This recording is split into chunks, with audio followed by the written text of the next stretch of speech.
Well, I'm going to share with you how I really like to fish these fringes, these mangrove fringes for mangrove jack. This is one of my all-time favourite lures for doing it. It's the smaller gold bomber, I think it's a 14A. Let me show you how I like to work it.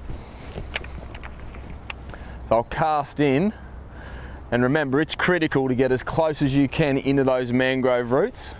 And then if you watch the tip of my rod, it's just little stabs like that to the ground that's going to pull the bomber under the surface of the water, and then I'm giving it time to float back up. Even tiny little twitches just to get it moving while it's in that first metre right up close to the roots. It's so effective on mangrove jack because a lot of them are in amongst those roots, and those little surface movements, that attracts the jacks. So you got to get right in there against the bank, and then just little twitches, almost like you're using a popper, like a frenzy or a skitter pop. And then once you get that metre out, start to wind through, and a lot of the time any jacks that haven't taken it yet, they're ready to go. So as soon as you start winding, bang, they're on and you're onto a fish.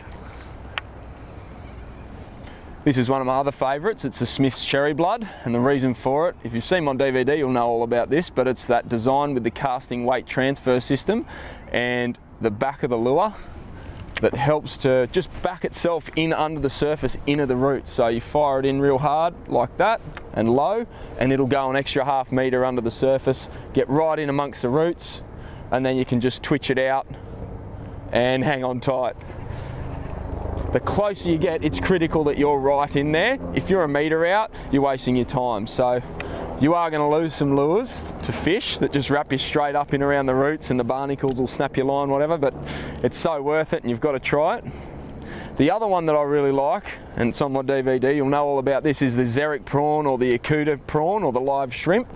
And casting them in there, because you've got that hidden hook, you can just push the hook down, you can get right in there, and people learning to do this, it's going to be a lot easier for them so they don't get snagged up and that sort of thing when they're pulling out. But little shrimp, that's where they live. So matching the hatch, usually the mangroves are going to be into mud and the shrimp live in there, and then they're in all around the roots. So you're matching the hatch, and the jacks love it in there. So you can have a look at a bit of the action of how they work, but they're so effective. That's the Akuta or the Xeric live shrimp. That's how I like to get them in around the fringes.